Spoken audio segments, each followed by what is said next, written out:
Different Minds, Equal Dreams, an art exhibition by Tanisha Krishnan Rajesh.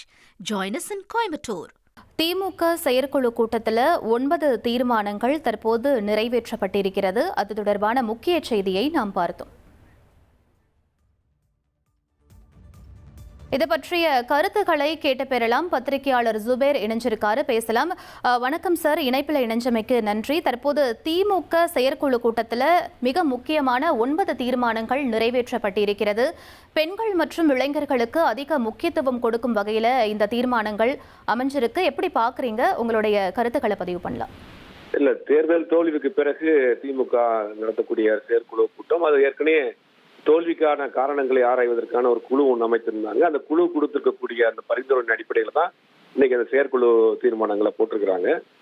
எனக்கு தெரிஞ்சு இது வரைக்கும் முதல் முறையாக வயது நிர்ணயம் அப்படிங்கிறது முதல் முறையாக கொண்டு வந்திருக்கிறாங்க. பெரும்பாலும் திமுக மீது வைத்த குற்றச்சாட்டு, கட்சி நிர்வாகிகளை வைத்த குற்றச்சாட்டு, நீண்ட நாட்களாக ஒரே பதவியில் இருக்கிறாங்க, 60 வயது 70 வயதானாலும் கூட அவங்க அந்த பதவியை விட்டு போக மாட்டேங்கிறாங்க, இளைஞர்களுக்கு வாய்ப்பு இல்லை, பெண்களுக்கு வாய்ப்பு இல்லை அப்படிங்கிற ஒரு குற்றச்சாட்டு பலமாக அந்த கட்சியின் மீது தோல்விக்கு பிறகு வைக்கப்பட்டது.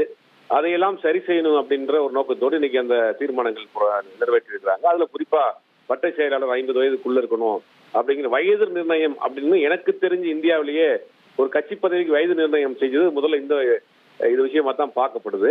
ரெண்டாவது, ஒட்டுமொத்தமாக திமுக தன்னுடைய கட்டமைப்புகளை மாற்றி வைக்கணும் அப்படின்ற ஒரு முடிவுக்கு வந்திருக்கிறாங்க. தோல்விக்கான காரணம் அப்படின்னு மிக முக்கியமாக அவங்க பார்க்கறது என்னன்னா, புதியவர்களுக்கான வாய்ப்பு இல்லை, இளைஞர்களுக்கான வாய்ப்பு இல்லை, பெண்களுக்கான வாய்ப்புங்க இல்லை அப்படிங்கிறதுனாலதான் மற்ற கட்சிகளுக்கு போயிருக்கிறாங்க.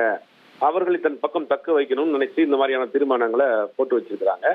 இது அவங்க கட்சி அடுத்த கட்டத்துக்கு மறுசீரமைப்பு செய்வதற்கு ஒரு பயனுள்ளதாக இருந்தாலும் கூட இதுல சிக்கல்களும் இருக்கு. இப்போ ஒருத்தர் நீண்ட நாட்களாக வட்ட செயலாளர் இருக்கிறாருன்னா அவருக்கு 50 வயசுக்கு மேல போச்சுன்னா அவரோட பையனையோ மனைவியோ கொண்டு இன்னொரு பதவிக்கு போட்டு போயிறார். திமுகவில் காலங்காலமா இதுதான் நடக்குது. இதனாலதான் அந்த கட்சியை விட்டு பெரும்பாலானவர்கள் இன்னைக்கு வெளியேறி இருக்கிறாங்க, வேறு மாற்று கட்சிக்கு போயிருக்கிறாங்க. இதை அவங்க எப்படி சரி செய்ய போறாங்க?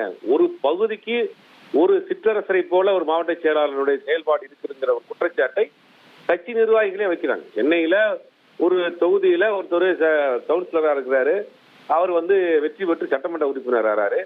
ஆனா அடுத்து வரக்கூடிய உள்ளாட்சி தேர்தலில் ஒரு மனைவியை கவுன்சிலர் ஆக்குறாரு. அப்போ ஒரே வீட்டுல மனைவி கவுன்சிலராகவும் கணவர் சட்டமன்ற உறுப்பினராகவும் இருக்கிறார். இது எல்லாம் தொடர்ந்து சரி செய்யப்பட வேண்டிய விஷயம். ஏன்னா திராவிட முன்னேற்ற கழகம்ங்கிற ஒரு இயக்கத்தை அண்ணா ஆரம்பித்ததனுடைய முக்கிய நோக்கமே இளைஞர்களுக்கும் புதியவர்களுக்கும் சாமானியர்களுக்கும் அரசியல் அதிகாரத்தில் ஒரு வாய்ப்பு கொடுக்கணும் அப்படிங்கிறதுனாலதான். அன்னைக்கு இருக்கக்கூடிய காங்கிரஸ் கட்சி அந்த வாய்ப்பு மறுக்கப்படுகிறது. அங்க பணக்காரர்கள் இருக்கிறார்கள், பண்ணையாளர்கள் இருக்கிறார்கள், பெரும் விழாச்சுவார்ந்தார்கள் இருக்கிறார்கள். சாமானியர்களுக்கு அங்க ஒரு வாய்ப்பு இல்ல, சாமானிய இளைஞன் அரசியல் அதிகாரம் பெற முடியலங்கிற நோக்கத்திற்காக ஆரம்பிக்கப்பட்ட ஒரு இயக்கம் தான் திராவிட முன்னேற்ற கழகம். இன்னைக்கு அது ஒரு பகுதியாக பிரித்து அந்த பகுதியில் அவர்கள் மட்டுமே தன் பக்கம் வச்சிருக்காங்க. இதுதான் இந்த கட்சியினுடைய மிகப்பெரிய பின்னடைவுக்கு ஒரு காரணமாக சொல்லப்பட்டது. இன்னைக்கு அதை தான் அவங்க சரி செய்யக்கூடிய இடங்கள்ல இறங்கி இருக்கிறாங்க.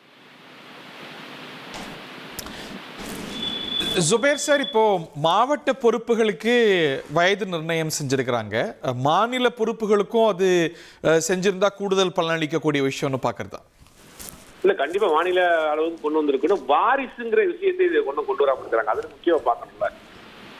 ஒரு குடும்பத்தில் ஒருத்தர் அமைச்சரா இருக்காரு, எம்எல்ஏவா இருக்காருன்னா அவருடைய பிள்ளைகளுக்கு சீட் கிடையாதுங்கிற ஒரு விஷயத்தையும் அவங்க கோட் பண்ணிருக்கணும். இப்ப கொஞ்ச நேரத்துக்கு முன்னாடி நான் ஏற்கனவே சொன்ன மாதிரி தான், சென்னையில ஒரு கவுன்சிலரா இருக்காரு ஒருத்தர், அடுத்து வரக்கூடிய தேர்தலில் சட்டமன்ற உறுப்பினர் ஆகிறாரு. அப்ப அந்த பகுதியில் இருக்கக்கூடிய ஒரு வட்ட செயலாளர் அந்த கவுன்சிலரா வரணும்னு ஆசைப்படுவாரு. அவர் மனைவியே கவுன்சிலர் ஆக்குறாரு. அப்போ ஒரு குடும்பத்துக்குள் கட்சி அப்படிங்கிற விஷயத்துக்கு எந்த விதமான நிலைப்பாடுமே இல்லையே இந்த செயற்குழுல. பட் அந்த திராவிட முன்னேற்ற கழகத்துடைய கோர் ஸ்ட்ரென்த்தா இருக்கக்கூடிய பல முன்னணி தலைவர்களில பல முன்னணி நிர்வாகிகள் வாரிசா இருப்பாங்க. ஸோ ஒட்டுமொத்தமா அவங்கள வெளியேற்றும் பொழுது அது ஒரு கவுண்டர் ப்ரொடக்டிவ் மெஷரா மாறிடாதா? இல்ல, அது தவறுன்னு நான் சொல்லல. ஆனா அதே நேரத்தில் அதுக்கு ஒரு கட்டுப்பாடு வேணும்ல. ஒரே குடும்பத்துலதான் எல்லாரும் திரும்ப பதவிங்கும் போது புதியவர்களுக்கான வாய்ப்பு அங்க எப்படி கிடைக்கும்? நான் அவர்களுக்கே திருப்பி கொடுக்கறதுல தவறு இல்லை. பட் அதே நேரத்தில் புதியவர்களுக்கான வாய்ப்பும் இல்லை. ஒரு மாவட்டத்தில் ஒரு மாவட்ட செயலாளரை மீறி அவர் அமைச்சராக முடியுமா, எம்எல்ஏ ஆயிட முடியுமா? அதுதானே சிக்கலா இருக்கு. இந்த ஒரு அப்வர்ட் ட்ராஜெக்டரி இப்போ புதிய கட்சிகளில் வந்து யார் வேணாலும் எம்எல்ஏவாக, யார் வேணாலும் எந்த உயரிய பொறுப்புக்கும் வரலாம் அப்படிங்கிற நிலையை இன்னைக்கு தாவேகால பார்க்கிறோம். முன்னாடி ஜெயலலிதா காலத்தில் அதிமுகவில் அது ஒரு முக்கிய விஷயமா சொல்லப்பட்டது. ஸோ ஒரு மேலே போகக்கூடிய வாய்ப்பு யாருக்கும் சாத்தியம் அப்படிங்கிற ஒரு நிலை இந்த பெருங்கட்சிகளில் இல்லாமல் இருக்கிறது ஒரு பெரிய சவாலாக பார்க்கப்படுது. அதை போதுமான அளவுக்கு இதை அட்ரஸ் பண்ணலைன்னு நீங்கள் பார்க்குறீங்களா? கண்டிப்பா இல்லை. அதாவது ஒரு டீ கடை வைத்திருந்தவர், ஒரு நகர்மன்ற தலைவராக இருந்தவர், தமிழ்நாட்டினுடைய முதலமைச்சரானார் அதிமுகவில். அந்த வாய்ப்புலாம் திமுகவில் கிடைக்குமா? பட் அது இன்னைய அதிமுகவில் இருக்காங்கிறதும் நம்ம சேர்த்து பார்க்கணும். இன்னைக்கு அதிமுக இருக்காங்கிறது சேர்த்து பார்க்கணும். நிறைய விமர்சனங்களுக்கு இருக்கு. அன்னைக்கு அதிமுக வேற, இன்னைக்கு அதிமுக வேற.